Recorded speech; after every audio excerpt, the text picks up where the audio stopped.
Assalamualaikum warahmatullahi wabarakatuh.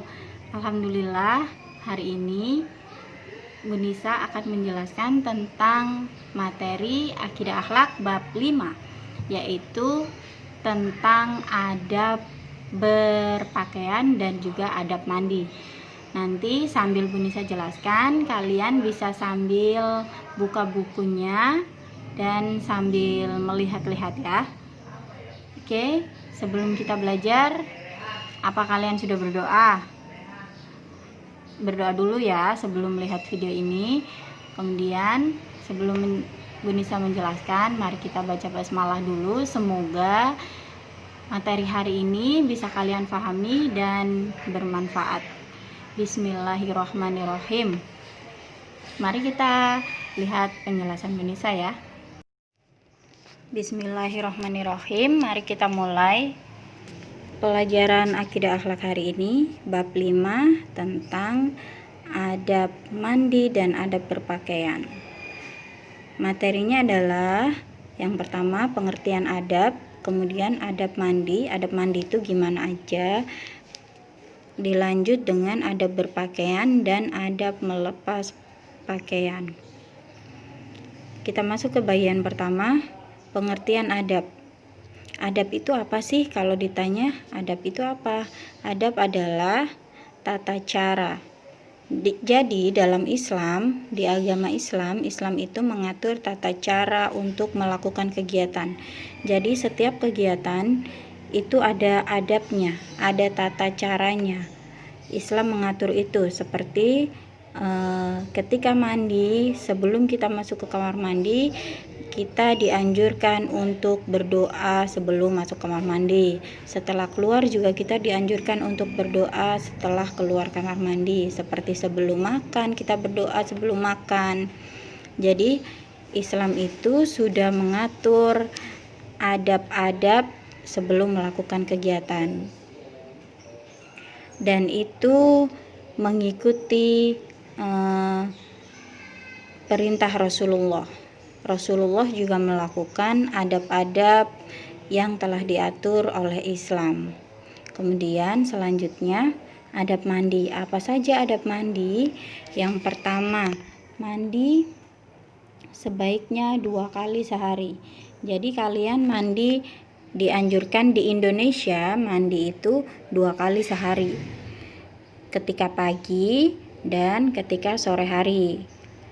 Kalau ingin mandi 3 kali boleh, minimal itu paling sedikit kalian mandi 2 kali sehari. Kemudian mandi di tempat yang tertutup. Jadi kalian dianjurkan untuk mandi di tempat yang tertutup, bukan di tempat terbuka seperti di sungai atau di kali. Jadi mandinya di tempat yang tertutup karena ketika mandi aurat akan terlihat. Kemudian yang ketiga adalah masuk kamar mandi mendahulukan kaki kiri dan keluar kamar mandi mendahulukan kaki kanan. Jadi ketika kalian masuk kamar mandi, kalian mendahulukan kaki kiri terlebih dahulu. Kemudian sebelum masuk ke kamar mandi, kalian dianjurkan untuk berdoa sebelum masuk kamar mandi. Coba siapa yang sudah hafal doa sebelum masuk kamar mandi? Nanti kita akan belajar doa sebelum masuk kamar mandi, oke?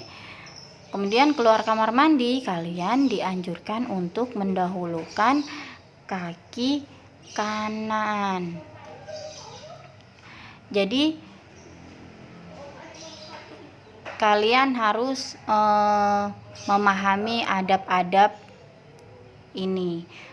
Kemudian berdoa sebelum masuk kamar mandi dan keluar kamar mandi, seperti yang udah Bu Nisa katakan. Sebelum masuk kamar mandi kita dianjurkan untuk berdoa, keluarnya juga kita dianjurkan untuk berdoa. Kemudian mandi menggunakan sabun dan sikat gigi. Jadi kalau mandi pakai sabun biar bersih, biar wangi, biar penyakit kulitnya hilang, gatal-gatalnya hilang. Kalau mandi juga harus sikat gigi biar giginya bersih, karena setiap hari kita memakan makanan yang kalau dibiarkan di dalam gigi terus-menerus itu membuat gigi sakit dan juga buat giginya berlubang. Itu karena salah satunya karena nggak mau gosok gigi. Siapa yang masih nggak mau gosok gigi? Ayo. Anak soleh soleha harus rajin mandi dan gosok gigi. Kemudian menggunakan air secukupnya. Jadi ketika mandi kalian harus menggunakan air secukupnya. Nggak boleh airnya berlebihan. Karena semua yang berlebihan atau mubadzir itu tidak disukai Allah, tapi disukai oleh syaitan.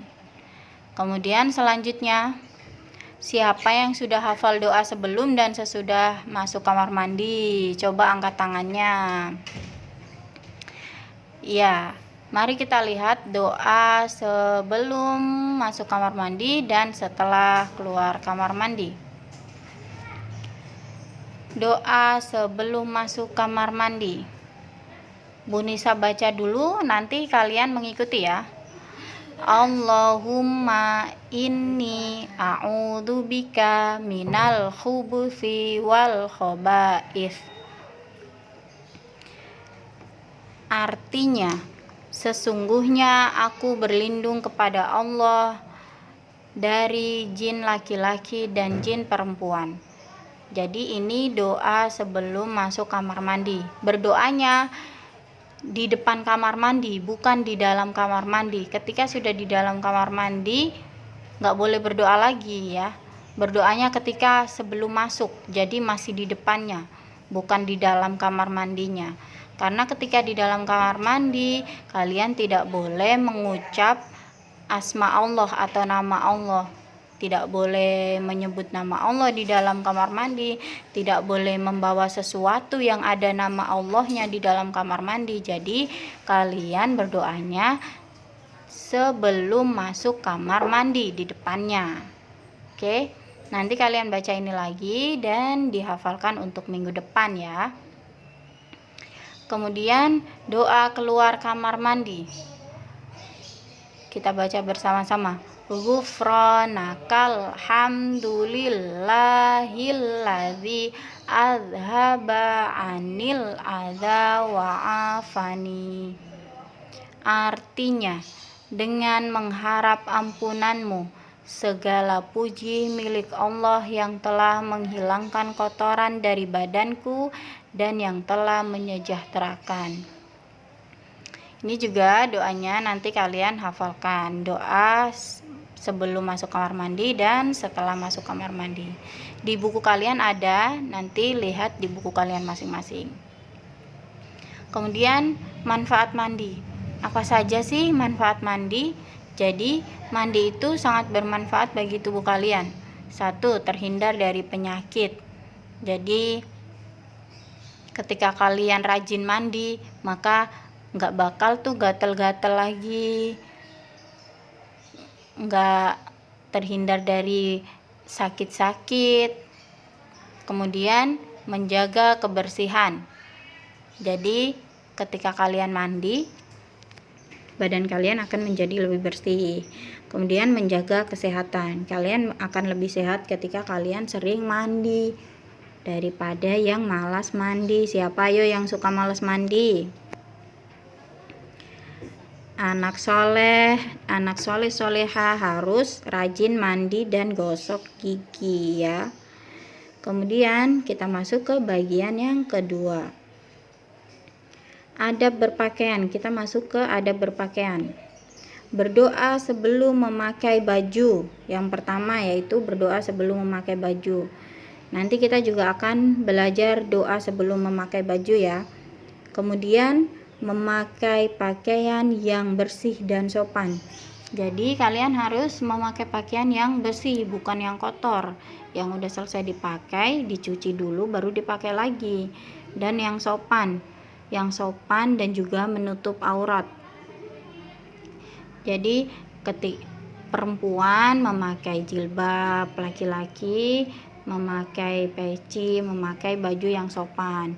Kemudian mendahulukan anggota bagian kanan saat memakai pakaian. sebelum pakai pakaian, yang pertama tangan kanan dulu yang dimasukkan. Kalau memakai celana atau rok, kaki kanan dulu yang dimasukkan gitu. Kemudian mendahulukan bagian kiri ketika melepaskan pakaian. Ketika melepas pakaian, yang didahulukan adalah tangan kiri, kemudian baru tangan kanan. Pakaian laki-laki tidak boleh menyerupai pakaian perempuan, begitu juga sebaliknya. Ini jadi laki-laki tidak boleh berpakaian seperti perempuan, begitu juga perempuan tidak boleh berpakaian seperti laki-laki. Jadi kalau perempuan pakaiannya misalnya pakai baju yang menutup aurat seperti perempuan pakai gamis, pakai jilbab, nggak boleh laki-laki pakai jilbab. Nggak boleh juga perempuan keluar pakai peci, karena pakaian perempuan adalah jilbab dan pakaian laki-laki adalah peci misalnya.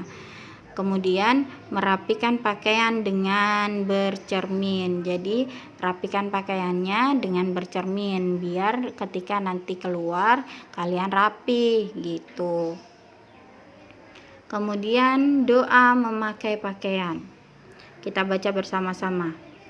Bismillahi Allahumma inni as'aluka min khairihi wa khairi ma huwa lahu wa a'udzu bika min syarrihi wa syarri ma huwa lahu.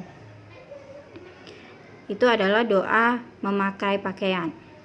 Dibaca di buku kalian masing-masing ada artinya. Coba kalian sambil baca artinya. Ya Allah, bagimu segala puji, Engkau yang telah memakaikan pakaian itu kepadaku. Aku meminta kepadamu untuk memperoleh kebaikannya dan kebaikan apa saja yang ia dibuat untuknya.